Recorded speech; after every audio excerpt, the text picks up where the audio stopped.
You're listening to The Real Well Show with Kathy Fedke, the real estate investor's resource.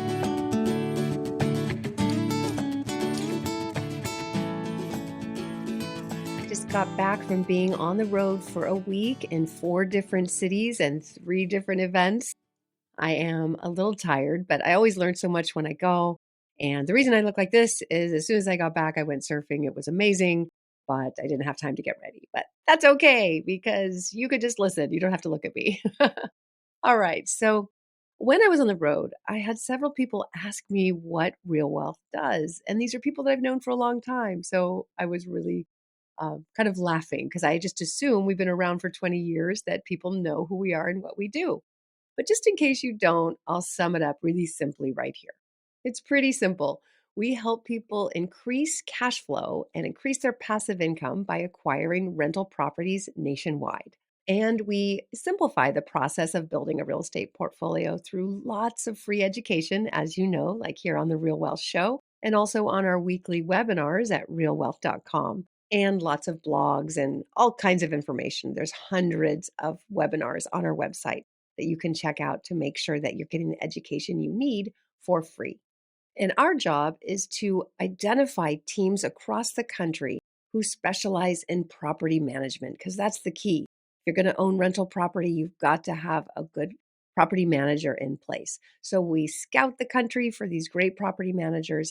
And then we want to make sure that they also have good acquisition teams and renovation teams so that you get sort of this all done for you package where you can buy a rental property that's already been renovated and has property management in place. And then what Real Wealth does is kind of oversees how they do. We get feedback from our members if our members like their experience, kind of like a Yelp situation. And as long as we're getting rave reviews, then we keep those teams on our referral list. If we get complaints, then we take them off the referral list and work with them to see how they can improve their systems. And then we also started providing a mastermind so that these property managers and property teams could learn from each other and continue to improve their services. Because we found that sometimes, these are independent companies. So there'd be maybe somebody in Texas who had great property management, but maybe they didn't have great acquisition processes. But then we might have a great team in Cleveland that has amazing acquisition processes, but needed help on their property management. So every month we get together with these 15 teams nationwide. And even though they're competitors, they don't work for Real Wealth, they're their own companies. They help each other get better because they know that if one team gets a complaint, that could affect the whole network. So they're really working with each other to provide great properties and opportunities for our members at Real Wealth to build their cash flowing rental properties and portfolios. So again, Real Wealth is free to join, realwealth.com. It's free. You'll get access to all the free education plus referrals to these different teams, but you don't have to pay because we get paid through the referral fee from the broker on the other end. We are licensed brokers in California, and because of that, we can receive broker to broker fees. So you don't have to pay. It's a realtor fee that is already baked in, and we just get paid from that through the broker. So I hope that helps to clarify what we do at Real Wealth. We're very passionate about helping people build their rental portfolios. We've had members for 20 years now, some who are well beyond retired because they started 20 years ago. And trust me, 20 years will pass. So it's never too late to start because I guarantee you there'll be a time 20 years from now, if all goes well and you stay healthy, that you'll look back and be so glad you did. Things happen over time. You might have some vacancies, maybe some repairs, but when you really look over the long term of how rental properties can really feed you for life and help you create a retirement, maybe an early retirement, hey, those little things just don't, worry about them so much because you've got the bigger picture in mind. So with that, on today's show, we have a brand new team that we have been working with. We start when we find a new team. Of course, there's a very long vetting process. We also, get testimonials from their clients, and then we release this new team to our more experienced members to kind of test them out. And once we get good reviews from our more experienced teams, then we bring them to the wider audience. So today we're going to be focusing on Cleveland, Ohio. Cleveland can be a tricky town. There are some really, really, really rigorous requirements, red tape that you can find in different cities. If you don't know about that, it can be a nightmare. So you've really got to know your market. There can be some areas that are pretty rough too, and they look great on paper, but in reality, oh man, they don't pencil at all because you're constantly having vacancies and turnover costs and stuff gets stolen, and it's just really, really hard. So you've got to be careful when investing in a place like Cleveland, Ohio. You got to make sure you've got a really great team, boots on the street that understand the intricacies of that market. They know which street by street, it can make a difference. And they know where you're going to get the biggest return because they manage those properties. They're not just selling you something hoping to get a commission. They are in it for the long term with you, as are all of our teams. So they want to make sure you're getting the right property because they have to manage it. And like he says in this interview, he says he'd rather not talk to the landlords. He'd rather not. He'd rather just everything go smoothly so that there's less conversations if things go wrong. So again, I love our model. It's helped a lot of people build wealth because it is so scary to go invest in another state where you might have to because you're just not getting cash flow, say in California. But you want to go to an area that's growing with job growth, but still cash flows. Then you have to learn some of these things, and it could be scary to invest out of state. And we try to really make that easier for you. All right, with that, let's get on to my interview and spotlight on Cleveland, Ohio. And our guest today has an enormous amount of experience. He is a lifelong Cleveland area resident and is passionate about real estate and helping investors build their portfolios. So, welcome to the show. It's so great to have you here. Definitely. Thanks for having me, Kathy. Appreciate it. And thanks for understanding that my hair is still wet. It was an amazing surf morning, so I made it here just in time. Perfectly acceptable. No surfing in Cleveland today, huh? No, not at all. No, high 50s, so not going to happen. Shores of Lake Erie are pretty darn cold right now, probably. Yeah, I bet. No, the cold plunge is popular now, so you can just jump in there for 3 minutes and improve your health. I have hard time with just a pack of ice on a knee, let alone Understood. Okay, so I'm so happy to have you on because I love highlighting and spotlighting different markets around the country. We see headlines that say one thing and they're talking about a national housing market, which just doesn't exist because what's happening in your market is going to be so different than across the country in my market, just completely different worlds. Like we were talking about, my morning was different than yours due to weather and so many things. So tell me what is going on in Cleveland right now and if you think it's a good time to be investing or not. Continued growth. It's been very active, very healthy. It's funny, I've been waiting for this quote unquote market crash last few years, as everybody keeps vehemently saying and screaming from the rooftops. And it just hasn't happened. On the contrary, it's been quite opposite, healthy, steady. It's still been rather competitive, even from the investor side. I think more and more people are coming in. I was talking to about 3 to 4 investors every few days. I mean, it's up to about a dozen to 15 investors a week, new investors coming into the Cleveland market. So it's been good. It's been great, frankly. I think that's an understatement. And this is what I hear just nationwide. I was at 3 different conferences last week, and people from all kinds of different markets are experiencing the same thing. Now, I will put it on record that I was not one of those people that thought a housing crash was coming because of, basic supply demand issues. There is just not enough supply. Is that kind of what you're experiencing there in Cleveland as well? The housing stock, the inventory is a little bit of a problem for everyone. We pivoted a couple of years ago. We really got down to the nitty gritty in terms of sourcing deals. So, I mean, it's always going to be tight. That pendulum between, supply and demand, you're never going to balance it. But we've got to the nitty gritty of it and started really finding and sourcing off market deals. We have excellent relationships with boots on the ground, wholesalers, investors in the area. So we're still, obviously we'd still like to have more inventory, but we've been fortunate enough to provide and find enough for at least for the time being. And how do you find inventory today?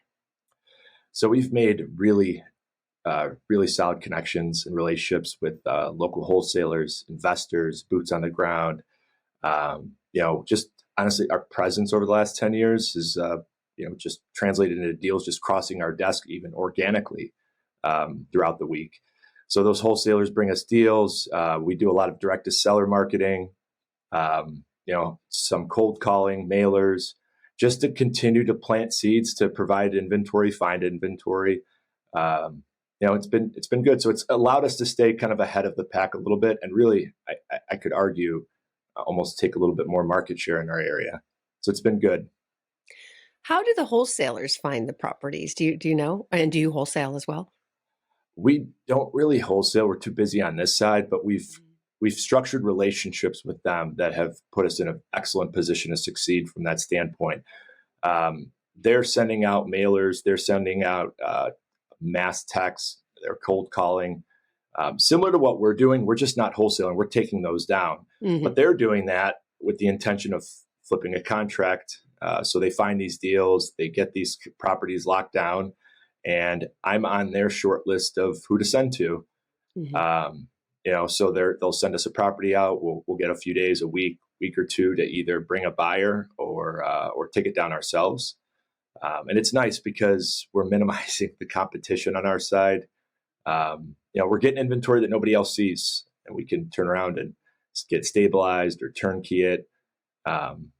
So they're getting kind of right to the direct source, usually at a pretty sizable discount. The pace is a little bit more aggressive, so we have to be experienced from that standpoint. It's not, I wouldn't recommend it to any new investors start working with wholesalers. There's some complexities. I mean, this has been a few years in the making here, but once you get past, you kind of pull back the layers on some of it. There's certainly some opportunity there. Well, and what you said is exactly why we work with you, at Real Wealth. We want to find teams that understand the area so deeply, because in Cleveland for sure, but in really any city, there are pockets that are great and that are pockets that you probably, that would be difficult for an out-of-state investor to manage, even with a property manager in place. There are areas that are just more challenging. It can be the local regulations of that area, or it can be higher crime, just issues in certain neighborhoods that you just wouldn't know if you're just looking at a property online and it looks so nice online, right? A house can be beautiful, but you don't really necessarily know what's around it. So Yeah. what are some of the neighborhoods that you stay out of, and why? So we have about 7 or 8 zip codes that we don't service. I've been told we're snobs. And I'm not saying that we're kind of proud of it. We have a certain standard that we want to maintain. And it's not just from even our turnkey properties, but properties we're managing, organic pickups of management, transition of management.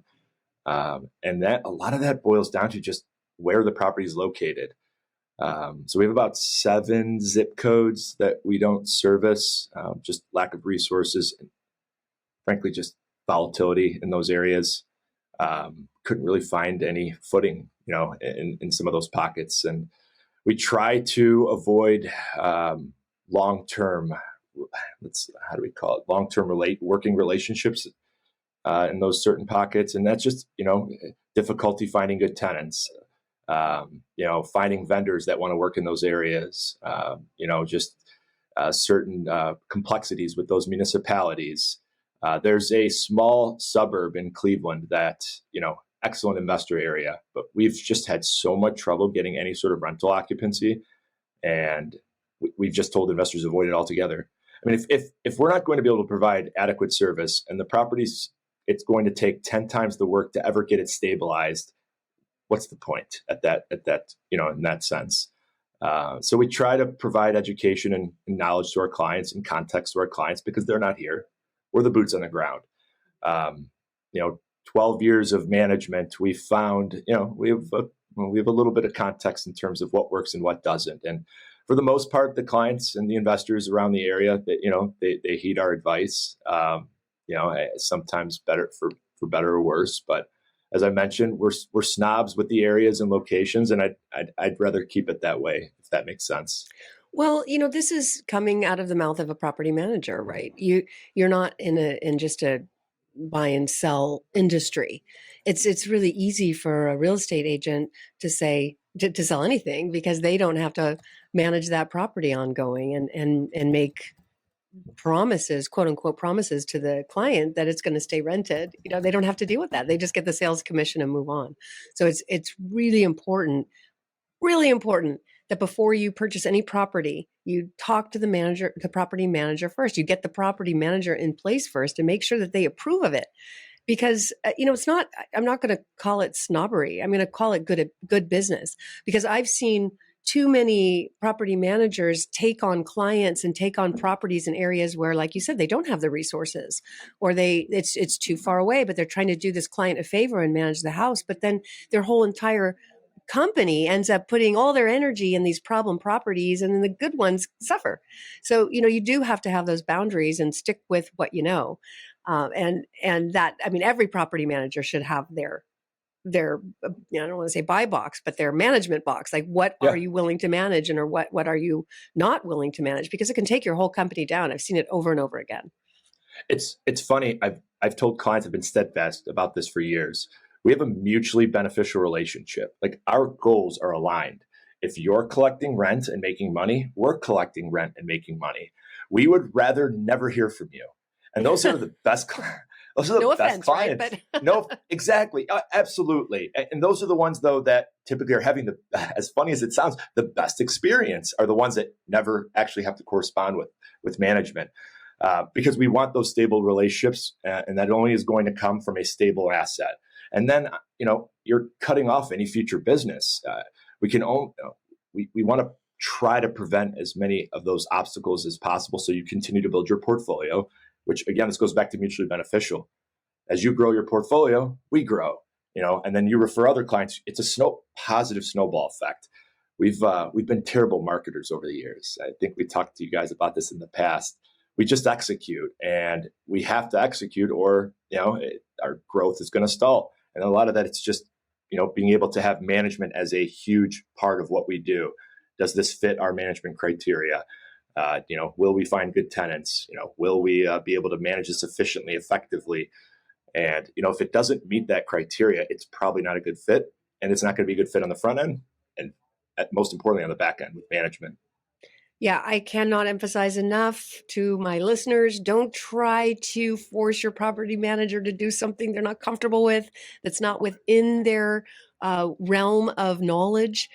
Again, I've seen it over and over again of people guilting their, property manager, please help me with this property that I bought that maybe I shouldn't have. And can you manage it? No, you can't. Nobody can manage a bad property, right? I mean, Nope. so what are some of the main guidelines that people should know before making that acquisition to make sure that this is a puppy that turns into a good dog, right? Yeah. Real estate, I've said it many times, it's like getting a puppy. Like, it's not easy. It's so cute when you first get it, and then now you've got a puppy. So what are the things that people should know that you recommend before they purchase? So I've noticed a trend over the years, investors starting to speak to a property manager before they even get to a real estate agent or broker. Mm-hmm. I think that's become more and more prevalent. You've got to talk to a local management company, somebody that has a presence in the area, and the questions you need to ask really boil down to specifics with where that property is.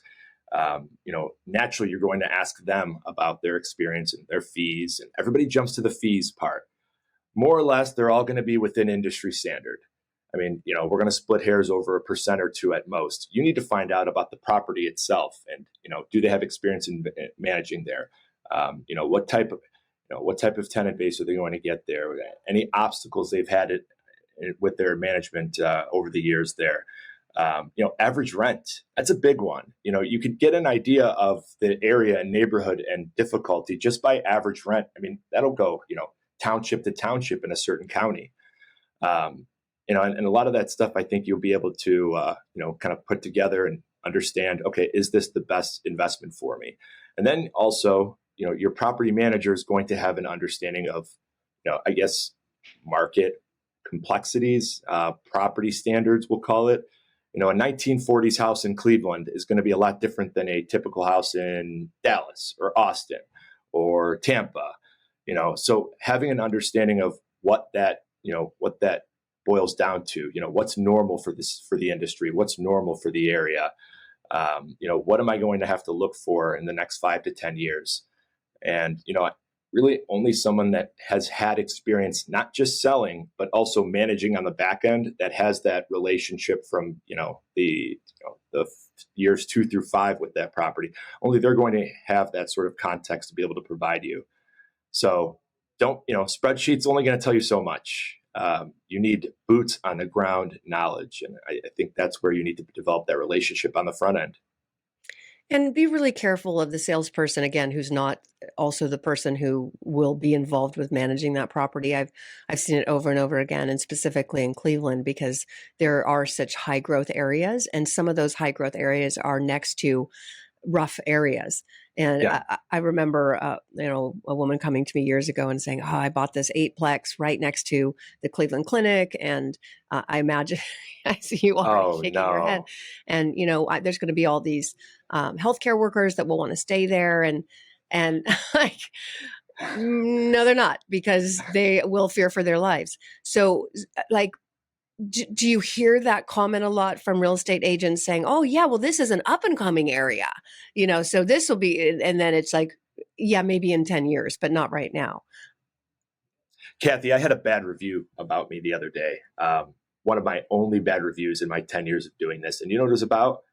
It was about an investor looking to buy properties near the clinic, near hospitals. And I was encouraging him, without necessarily demanding, but encouraging him to look into more stable middle-class suburbs. Mm-hmm. And he just couldn't accept my approach. He couldn't accept, I guess, my pushback. Yeah. And my response to him was, you're not here.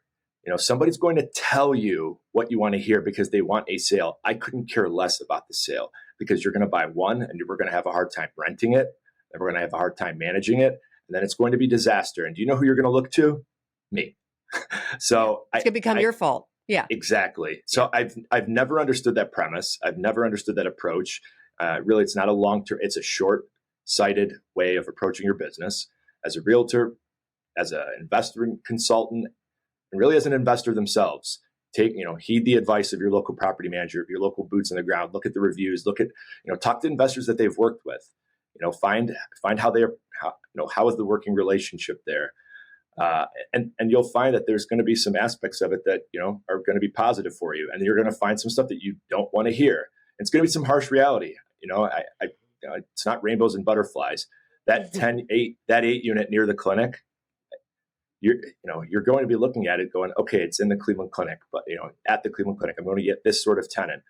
But unless you're on the Cleveland Clinic campus, it's really just unappealing, anything outside of it. So, anybody that's not from here, I don't think is necessarily going to have that context. But that's a perfect example, of what not to do. Investing out of state, find a map, find a hospital, and think, oh, I'm going to do this. It's not that simple. No, it's really not. And it does really frustrate me, because I've seen it over and over again where a local broker, somebody that we really should be trusting, is just honestly just trying to make a sale. And to a stupid Californian with lots of money, and it's heartbreaking. I see it I've seen it so much. So, okay. So what areas should people, where are the hot spots? Where would you want to buy? Where it still makes sense? Because there's parts of Cleveland now that are too expensive. It just wouldn't make sense to own a rental. That wasn't the case when I started, but it certainly is now. So how do you find that up and coming area where it still cash flows, but there's potential for growth as well? So we like the safe, stable, middle-class suburbs. That's always been our kind of our mantra. It's always been our approach. The Euclids, the Garfield Heights, the Parmas, where you're going to get in there, and you're going to get a 1950s, 1940s home, 3-bedroom, 1 to 2 bath. You're going to get a working class tenant that potentially could buy the home in the future, where there's homes that are being sold to owner occupants in the neighborhoods. those are the neighborhoods that we're striving, we're pushing towards, that we found stability in, and we think is going to continue to have upside. As long as it's still affordable and can cash flow, it's going to be a good situation. And then there's pockets of Cleveland that we found, over the last few years, really good upside, and we believe there's going to be continued appreciation. Parts of it's got Jefferson neighborhood, 44111 zip code. It's close to Lakewood, close to downtown. You're close to the Shoreway. It's perfect location in terms of being conveniently located near some up and coming hotspots in Cleveland. West Park area, which is close to the airport. So everyone's looking to be near the hospitals. I'd rather be near the airport where people are coming in to go to the hospitals. Let me get to the root of the issue, root of the situation. And that area has always been a bit more attractive, a little more trendy. But there are some pockets, right around that West Park area that are more middle class, suburban area, suburban town, with good upside. And there's a little bit of development going on, enough that you're going to be close to downtown, close to the areas where there is significant development. Cleveland's working on developing the lakefront, but you can't invest there. That's just not practical. So let me get to the areas where I can get close enough, where I'm a short drive away from that developed lakefront, or a short drive away from that, the Cleveland Clinic's growing campus, or a short drive away from downtown Cleveland. That's what we're looking for. So those are a couple of our hot spots that we've been targeting, and have a few properties coming up in as well. What is driving the growth in Cleveland? Our job market. It's always been, it's just a stable. We're fortunate. It's a stable health and education sector here. Even during COVID, Kathy, during the eviction moratorium, we didn't skip a beat with rent collections. And we talked to investors. We were going to conferences and conventions where, there were management companies hemorrhaging, investors panicking because rents weren't being paid. We had some of our highest rent collection months during the eviction moratorium. And you look at it across the board and it's like, wow, okay, well, 80% of our tenant base is in healthcare. That's a recipe for success there. So the clinic is the biggest employer in the state. They're continuously growing.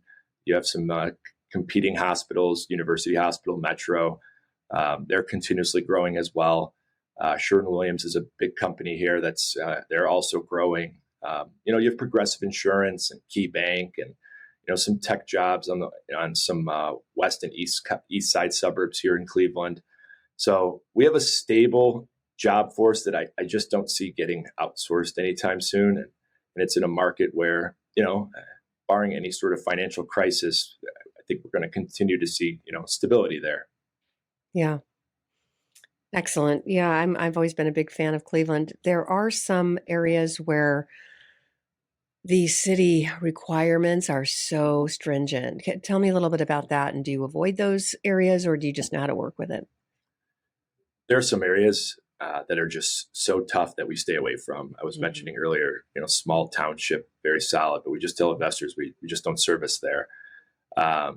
You can't hide from it in general. You have to just deal with it. But the thing is, you want to be surrounded with people that are experienced with navigating through those complexities, those nuances. The lead clearance, for example, that's not new. There are some other Midwest towns that have lead clearance requirements. It's very easy to get through. It's very easy to navigate through. You just have to, know what to look for on the front end. You shouldn't have a property that is going to be, difficult to get through that process. But we found ways to kind of navigate through it. We have processes in place. The point of sale, the city inspections, and some of the surrounding suburbs. Yeah. Some are tougher than others. I've been through that. Yeah, some are tougher than others, but we stay away from the ones that are extremely difficult, or we find a little bit more value in those pockets or in that certain property where we know, okay, we're getting a good deal on this. The property is a bit more stable, so we're not going to see some of those difficulties or obstacles. We also try to stay in some of the surrounding areas that have limited red tape, we'll call it. Garfield Heights, for example, they have a point of sale at the front end, exterior repairs only, no escrow, and then no rental inspections. I own properties in Garfield Heights, and we're heavy there. I own properties since 2015 that I haven't had the city back. That's a good situation to be in. So taxes are going to be a little bit higher there, but I've urged investors to look at it from this way: take the good with the bad. I'll pay a slightly, 0.25% higher in property taxes, but never have the city back. And there's some other cities around the area that have similar or, somewhat loose requirements, restrictions. And we've been able to, as we've provided that knowledge and resource to our investors, we've been able to find the opportunities that work, that fit those, that fit that criteria, and have a somewhat smooth investment experience here in Cleveland. So it hasn't been that bad. I think it's overblown. I think it's an overblown narrative, really, from inexperienced investors that put themselves in bad situations. Yeah, and that's why I'm saying it. I will promote certain areas because I like them. I like Cleveland as a city. I think there's a lot of incredible growth. I mean, anytime you're in a medical city, that's usually good for real estate, plus all the universities there. So I like it. And then someone will listen to the show and call up some random agent and buy a property there and then come back and say, what were you talking about? This is a horrible place to invest, because people don't understand the red tape that's there. Like it's insane. But on the flip side of that red tape in some cases makes sure that the rental properties are safe and that tenants are taken care of. So in the long run, the big picture, perhaps it's good. But I know for us, we've had some situations where the city would come and require us to do something that was quite expensive. I think we had a $25,000 bill on this plumbing issue that we had that the city wanted us to make sure that we took care of. So again, good for the tenant, really rough on the landlord. You need to know these things going into it. But if someone were to buy with you, that would have already been taken care of. That wouldn't be a surprise bill, right? Like what kinds of things do you take care of it when you renovate a property for an investor? Kathy, we're looking at those things that the city's going to be targeting. My team laughs because I couldn't care less about aesthetics. Everybody jumps to aesthetics and nice flooring. The first question I ask is, how's the driveway? and it's a weird thing to ask, but it's because it's one of the major components of what the city's going to look at. How's the driveway? How's the apron? How are the sidewalks? How's the siding? Those things we're looking at up front and either upgrading or making sure that they're already in very sound condition, to where when the city comes in, if they're finding any, they're nitpicking and finding a couple items, they're going to be negligible, small items that, really you should do to improve the longevity of your property anyway. So we're trying to avoid those very distressed situations. And if we're not avoiding it, we're taking these down at a price point that we can get these upgraded. I mean, Kathy, I'd say about 60% of the turnkey properties we've sold, brand new roofs. 70% of the turnkey properties we've sold, brand new windows. City can't come in and complain about missing, chip paint or glazing needed on the windows because they're replaced. Those are the things we're trying to tackle up front, those expensive big ticket items that potentially may be flagged by the city later on. Mm-hmm. Now, will they come in and say, hey, you guys have some weeds and got to clean this up? It's possible, but that's not going to be a detriment to an investor's long-term goals. A driveway, a roof, absolutely, that will be. We want to avoid those. Yeah. Yeah. Well, we're so happy to have you as a part of the Real Wealth Network. I know we've had investors purchase with you who are just thrilled or switch over their property management if you'll accept them. And they've been really happy. So we're just thrilled to have you and look forward to seeing you at one of our upcoming events. But if people want to get in touch with you, of course, they just go to realwealth.com, join, it's free. And there's a drop down and you're the team they'll find under Cleveland. So yeah, we're excited. Thank you so much.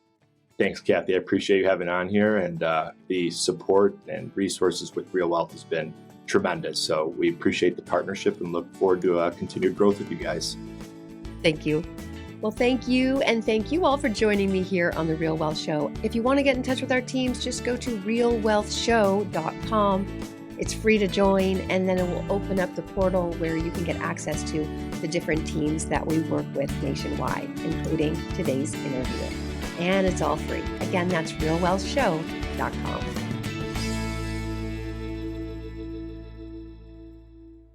The views and opinions expressed in this podcast are provided for informational purposes only and should not be construed as an offer to buy or sell any securities or to make or consider any investment or course of action.